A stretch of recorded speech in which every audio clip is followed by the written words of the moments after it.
살고 싶습니다. 제가 살 수만 있다면 돈은 원하는 대로 드리겠습니다. 미국의 한 대형 종합병원 중환자실 병동에서 중년의 여성이 의사에게 목소리 높여 울부짖으며 말하고 있습니다. 의사는 여기 병원에서 항암 치료를 받고 나서 한국으로 가서 재활 치료를 받으라고 합니다. 평생 한 번도 가보지 못한 선진국도 아닌 한국으로 가라는 말에 이 여성은 살 수만 있다면 당장 가겠습니다. 라고 하는데요. 도대체 의사는 왜 한국으로 가라고 한 걸까요? 그럼 지금 이야기 들어보겠습니다. 안녕하세요. 저는 엠마입니다. 저는 로스앤젤레스에서 태어나고 자랐습니다. 평범하지만 뭔가 특별한 면이 있었던 저는 어릴 적부터 패션에 대한 뜨거운 열정을 품고 있었어요. 어머니의 옷장을 뒤지면서 다양한 옷들을 조합해봤는데 그때 느낀 건 옷이 단순히 몸을 감싸는 게 아니라 개성과 자신감을 표현해주는 마법 같은 도구라는 사실이었어요. 학교에 다닐 때마다 친구들이 너 정말 멋진 스타일이네 라고 칭찬해줬고 모르는 사람들도 어디서 샀어요? 라며 물어봐서 하루하루가 정말 기뻤어요. 고등학생 시절엔 값비싼 명품 대신 동네의 중고가게를 샅샅이 뒤져서 저렴한 옷들을 찾아내며 자신만의 스타일을 만들어갔어요. 패션을 사랑한 저는 자신이 리폼한 옷들로 새로운 가치를 창출하는 데 이미 꿈을 키우고 있었어요. 그러던 어느 날 길을 걷다가 한 패션 잡지 기자가 다가와 사진 한 장 찍어도 되냐고 제안했어요. 그때 엠마는 평소와 다름없이 웃으며 응했고 그 사진이 잡지에 실리자 SNS에서 순식간에 화제가 되었어요. 사람들이 어디서 구한 거예요? 라며 문의를 보내자 저는 자신이 손수 리폼한 옷들이 이 정도 반응을 얻을 수 있다니 정말 놀라웠어요. 그래서 엠마는 자신이 입고 싶은 옷을 직접 디자인해서 보여주고 싶어서 온라인 의류 브랜드를 만들게 되었어요. 처음엔 소규모로 티셔츠 몇 장을 제작해서 친구들에게 팔기 시작했어요. 친구들이 인스타그램에 올린 사진 덕분에 주문이 몇 시간 만에 폭주했고 엠마는 밤낮 없이 주문 확인하며 사업에 몰두했어요. 그렇게 점차 작은 팀을 이루면서 CEO 자리에 오르게 되었어요. 하지만 성공 뒤에는 늘 대가가 따르는 법이죠. 엠마는 매일 사무실에 파묻혀서 점심 한 끼 제대로 챙기지도 못하고 주로 햄버거와 피자, 인스턴트 음식으로 끼니를 때웠어요.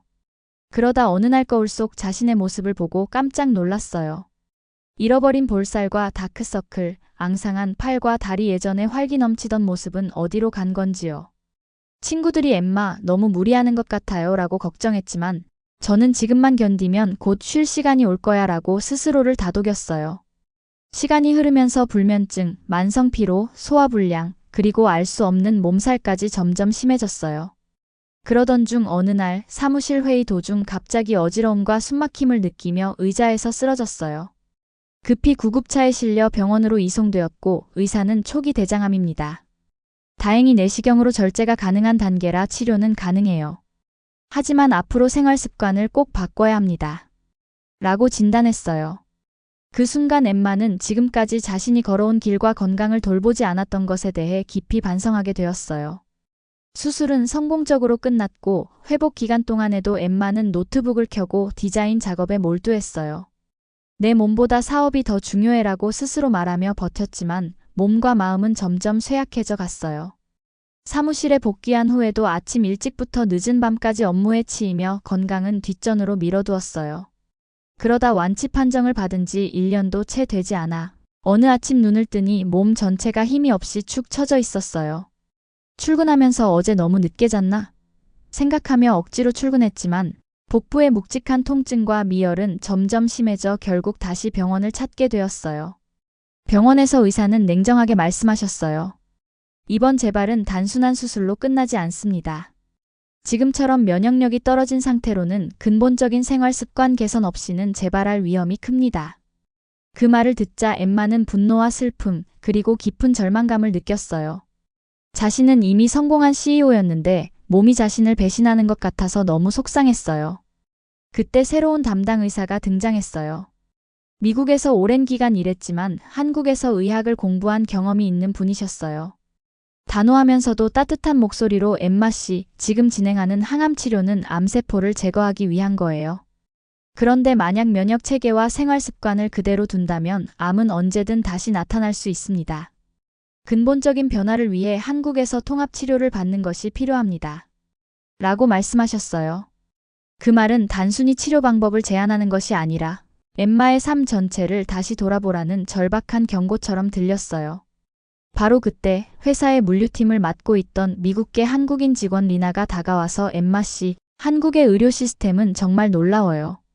여기서는 약물 치료뿐만 아니라 한방 치료와 맞춤 식단, 생활 습관 개선까지 모두 한 번에 관리할 수 있답니다. 저희가 모든 걸 준비해 두었으니 믿고 한국으로 가보세요. 라고 진심 어린 목소리로 말해줬어요.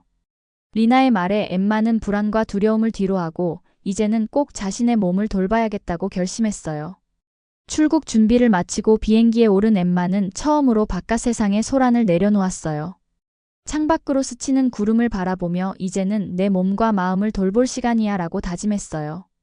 한국에 도착했을 때 미국의 낡은 공항과는 전혀 다른 세련되고 깨끗한 분위기에 감탄했어요.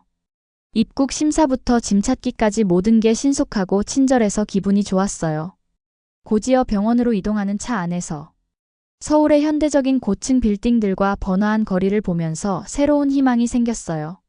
한국에 도착한 병원은 정말 인상적이었어요. 고급 호텔처럼 우아하게 디자인된 건물이었고 넓은 로비의 대리석 바닥과 천장을 가득 채운 자연광, 세심하게 배치된 가구들이 환자 한 사람 한 사람을 위한 배려가 느껴졌어요. 전문 코디네이터가 친절하게 안내해주면서 엠마에게 맞춤 치료 과정을 설명해 주셨어요. 그 치료 과정은 단순한 항암 치료를 넘어서 식습관, 생활 패턴, 심리적 안정까지 포괄하는 통합적인 접근이었어요. 가장 먼저 시행된 건 한식 기반의 건강식단 개선이었어요. 미국 생활 동안 인스턴트와 패스트푸드에 익숙했던 엠마는 따뜻한 쌀밥, 부드럽게 끓인 된장국, 그리고 다양한 채소 반찬을 맛보면서 와, 이게 바로 진짜 한식의 맛이구나라고 감탄했어요. 음식은 자극적이지 않고 소화에도 부담이 없어서 마치 작은 명상처럼 느껴졌어요. 병원 영양사님이 몸이 편안하게 받아들일 수 있는 음식을 섭취하는 것이 면역력을 높이는 첫걸음입니다. 라고 꼼꼼하게 설명해 주셨어요. 덕분에 한 달 만에 체중도 안정되고 앙상했던 몸이 서서히 회복되는 걸 느꼈어요. 또 한식 치료의 또 다른 혁신은 동양의 전통의학 한방치료였어요. 처음엔 침뜸, 약침, 부항치료 등 모든 게 낯설고 약간 두려웠지만 시간이 지나면서 몸속 깊은 곳까지 피로가 풀리고 편안해지는 걸 체감했어요. 특히 침치료는 마치 오래된 전선이 다시 연결되는 기분이었고 뜸치료는 복부에 따뜻한 온기가 퍼지면서 소화 기능을 도와주는 느낌이었어요. 의료진 분들께서는 이 치료들이 당신의 면역력을 높여 암 재발 위험을 줄여줄 겁니다. 라고 말씀해 주셨고 엠마는 점차 한방치료의 효과를 인정하게 되었어요. 또한 스트레스를 줄이고 정신적 안정을 위해 명상과 참선 수업도 병행하도록 권유받았어요. 처음엔 아무것도 하지 않는 시간이 낯설고 불안했지만 하루 10분씩 눈을 감고 깊게 숨을 들이마시면서 명상의 세계에 빠져들자 마음속 깊은 곳에서 평온함이 차오르는 걸 느꼈어요. 한 번은 명상 수업 중 강사님이 아무것도 하지 않고 오롯이 자신과 마주하는 것, 그게야말로 진정한 치유의 시작입니다. 라고 말씀해 주셨고 엠마는 그 한마디에 모든 게 바뀌었다고 느꼈어요. 2달이 지나고 나서 엠마는 눈에 띄게 회복된 자신을 발견했어요. 잃어버렸던 생기와 피부의 혈색, 그리고 무엇보다 차분하고 여유로운 마음을 되찾은 거예요. 병원 정원을 산책하며 지나온 날들을 되돌아보면서 왜 그동안 나 자신을 돌보지 않았을까라는 후회와 함께 앞으로는 절대 내 몸을 소홀히 하지 않겠다고 굳게 다짐했어요. 치료 마지막 날 담당 의사께서 조용하지만 단호하게 말씀하셨어요. 엠마 씨, 지금은 건강을 회복하셨습니다. 그러나 앞으로도 평소 생활 습관과 마음가짐을 꼭 유지해야 합니다. 병은 언제든 재발할 수 있습니다. 그 말씀이 경고이자 새로운 시작을 위한 격려처럼 들렸고 엠마는 고개를 끄덕이며 진심으로 다짐했어요. 퇴원하는 날 간호사님들과 영양사, 한방, 전문의 등 모든 의료진 분들이 따뜻한 꽃다발과 미소로 저를 배웅해 주셨어요. 엠마는 한국의 인간미 넘치는 의료 서비스에 깊은 감사를 느꼈어요. 퇴원 후 짧은 기간 동안 엠마는 서울의 거리와 전통시장을 직접 체험하기로 했어요. 리나가 추천해준 한복을 입은 거리 공연, 활기찬 상인들의 목소리, 그리고 전통 한식당에서 맛본 깊고 진한 된장찌개와 잡채는 미국에서는 절대 경험할 수 없었던 감동이었어요. 한강공원을 거닐다 문득 바람에 실려 온 잔잔한 물소리와 사람들의 웃음소리가 지나치게 바쁘게만 살던 자신을 돌아보게 했고, 앞으로는 자신을 더욱 사랑하며 돌봐야겠다고 다짐했어요. 미국으로 돌아가는 비행기 안에서 엠마는 짧지만 깊은 인상을 남긴 한국에서의 경험을 곱씹으며 이제부터는 과거의 자신으로 돌아가지 않겠다고 마음속 깊이 약속했어요. 회사로 복귀한 후 리나 덕분에 조직은 안정적으로 운영되었고, 엠마는 예전처럼 모든 일을 혼자 하려고 하기보다는 팀원들에게 믿음을 주고 중요한 결정에 집중하기 시작했어요. 아침마다 간단한 요가와 명상, 그리고 정성껏 준비한 한식 아침 식사로 하루를 시작하는 습관 덕분에 몸과 마음이 놀랍도록 변화되었고, 동료들은 엠마 씨, 얼굴에 건강한 빛이 돌아왔네요 라고 칭찬해 주었어요. 이제 엠마는 단순히 성공만을 추구하는 사람이 아니라 진정한 삶의 가치를 깨닫게 된 사람이 되었어요. 한국에서 경험한 통합 의료, 따뜻한 인간미, 그리고 삶을 돌이켜보게 만드는 소소한 순간들이 앞으로 저의 길에 큰 힘이 되어줄 거라고 믿었어요. 언젠가 꼭 다시 한국을 방문해서 그곳에서 받았던 온정과 치유의 힘에 감사의 인사를 전하고 자신이 배운 소중한 교훈들을 평생 잊지 않겠다고 다짐하며 엠마는 새로운 삶의 시작을 향해 한 걸음씩 나아갔어요. 오늘 사연은 여기까지입니다. 네, 오늘 사연 어떻게 들으셨나요?